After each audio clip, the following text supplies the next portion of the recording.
Hi guys, I'm Danielle, or Danny for short. I'm originally from Guam, but my family and I moved out to Norfolk, Virginia earlier this year. So of course we've just been exploring around and getting to know the area, trying out different places each week, and I've been having a lot of fun documenting all our experiences so far. As it is the first time for me living anywhere but Guam, one of the things that I had never really experienced before was the ease of a road trip. I mean, with it being Guam, the most I could do is either island hop or travel around Southeast Asia, but of course that involves a flight. For this video, I'm going to be sharing about my first experience going on a true road trip down to North Carolina, which is just south of Virginia, if you're terrible at geography like I am. So it's a little bit of like the quick and dirty and what we got to do in the 2 weekends that we visited there. And if you like this video or find it informative or entertaining in any way, then please give it a thumbs up and let's get into it.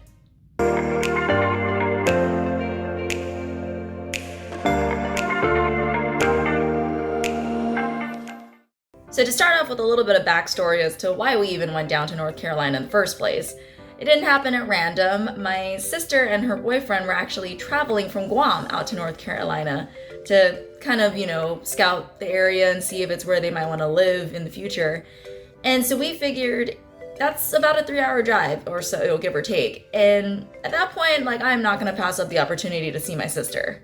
So the plans we made for the first weekend were to meet up in Ferguson to do a weekend stay at a cabin in the mountains. Since this cabin was located a little farther than Raleigh, we did leave the house a little early and started on our road trip right away.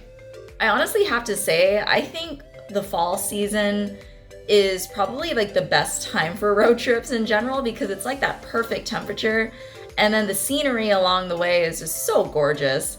The cool thing was the cabin that we were heading to also allowed pets, so we were able to bring Max along. So of course he enjoyed the car ride all the way. Max, you want to tell everybody why we're stopped? Why are we stopped, Max? Because we were speeding. I just watched Talladega Nights. Leave me alone. I'm missing it. I was like, where's the big ass sign that says welcome to North Carolina? And then it's right as I'm pressing record or passing out. Is there another sign that says welcome to North Carolina? I'm kind of pissed now. If we were to drive straight from Norfolk to Ferguson, it would have been about 5.5 hours.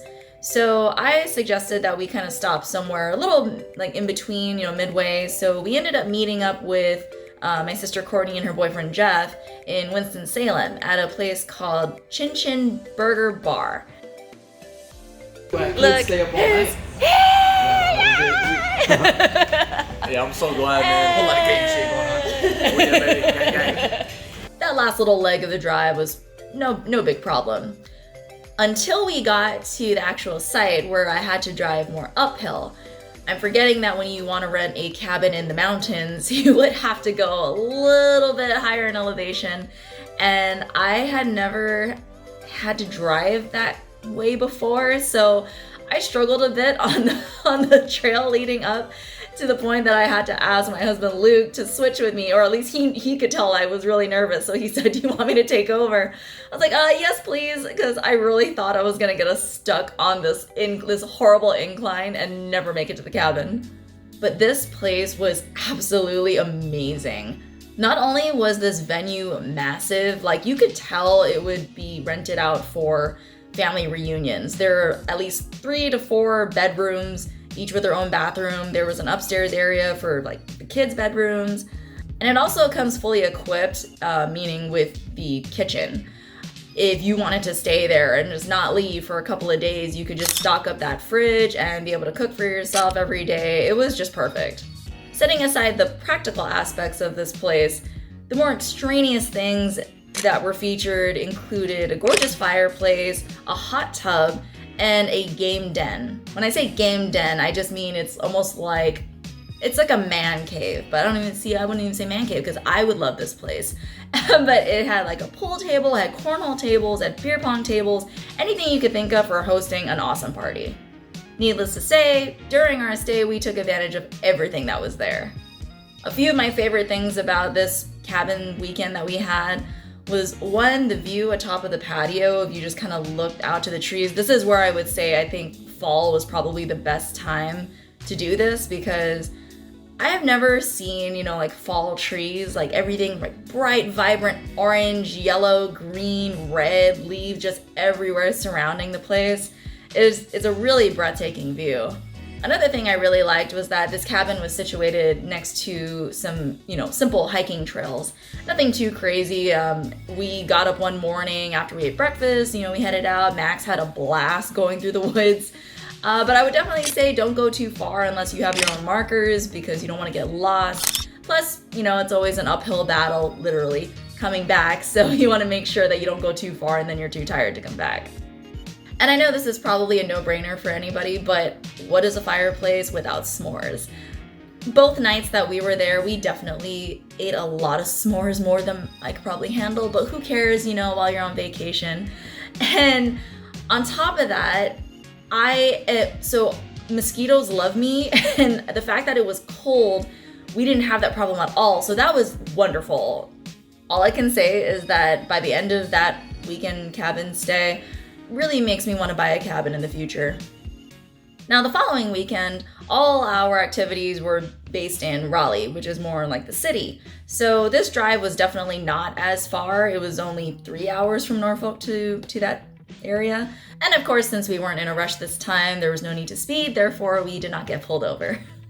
After checking into our B&B, we met up with Jeff and Courtney over at the Drive Shack, and that was my first time at a driving range. This place was actually a lot of fun, and that says a lot for somebody who never plays golf. But it was still a fun place to hang out at. The bar's fully equipped, the menu has a great food selection. It's a really fun family activity for sure. Some other places that we hit up were more so in downtown Raleigh, which I guess is more of like the party area. One of the bars we went to is called the Tin Roof, and this place was packed. But we go in and there's live music, so me being such a huge lover of live music, I can totally understand why it was suddenly packed in there. But that was a great time, and I can see that being a really good sports, or at least game venue in general, because there were just a plethora of TVs lining the ceilings. So whether you're there for the live music or they're watching college football, I'm sure it's always going to be a good time there. And the other place that we went to that night was a place called Milk Bar. And this spot was a little bit more, chill, and I thought it was like a good balance of things, because you had one area where everybody could just lounge, and then there was a whole other side that had like 3 skee ball machines. So where do you think we were? We were playing skee ball. But the bartenders there were awesome, and everybody just seemed to have a good time. The following morning, we definitely had to find some sort of hangover cure, and we found an awesome breakfast spot called Plates. Luke had gotten some breakfast platter that was like eggs, bacon, I think potatoes, just kind of like the basics. I had gotten a breakfast sandwich, but the highlight of that meal for me was their butternut squash soup. I mean, if I had known it was gonna be that good, I would have just ordered that, or even 2, and not even ordered the sandwich at all. The sandwich was fine, but the soup was definitely the best. After taking a much needed nap and refreshing with a shower and a new set of clothes, we headed back out into downtown Raleigh. The first spot we hit up this night was a place called Tobacco Road Brewery, or like sports bar brewery, but this was a huge venue. I kind of wish that we sat outside because it looked really comfy, but it was kind of cold, so we stayed inside. They also have somewhat of like a game room. I think they know that like we adults are always prone to, like while we're drinking, like need to stay active, stay moving, so give them activities to do. But it had everything from like golden tee to a pool table to like, the basketball game, like shooting hoops. At this point, we were still waiting for Courtney and Jeff to get done with their plans that they had previously in the day.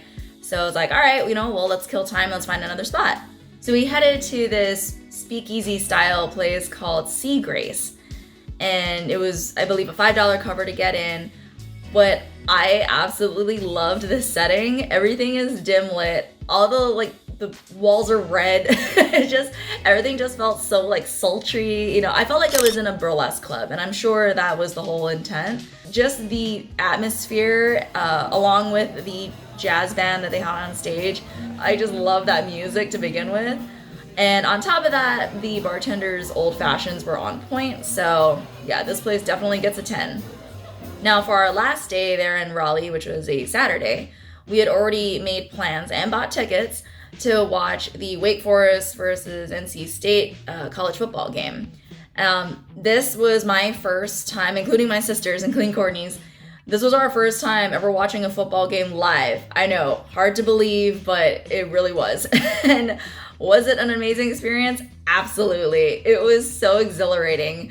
I kind of felt like when we were, in line or we're kind of just like waiting outside, we didn't really get to tailgate as much as my husband wanted us to, because he was like, that's a true, experience of going to a game is all the tailgating beforehand.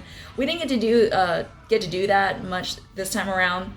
But even just waiting in line and getting ready to go into the stadium, I was like, man, I feel like we're at a concert. Like the energy is insane. Like all, the camaraderie from all the students there, the alumni, and you can just feel even like people who weren't from either team, they were just there for the entertainment, just there for the sport. And it was a blast. And of course, because I love music, I believe we were just a few rows down from NC State's marching band. And so they were just killing it. And everybody was having a blast, like dancing and stuff. The only thing that I was, again, because I'm not used to cold weather at all, or I'm still getting acclimated to it, it was cold that night. I mean, literally like freezing my tits off. It was so cold. I had gloves on. I had like 3 layers of clothes on. And even then I was still, I think what I needed more so was maybe like a face mask, because my nose kept running. It was like, because it was so cold, I think that's just how my body reacts to it. My nose starts running and I'm like freezing like crazy. But I mean, other than that, it was an awesome time. For my first football game experience, fantastic, and it definitely won't be my last. Well, I hope you guys enjoyed the video. If you did, then please give it a like.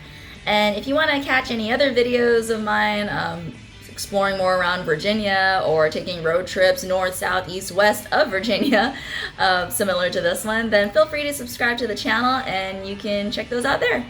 Until then, I will see you in the next video. Bye.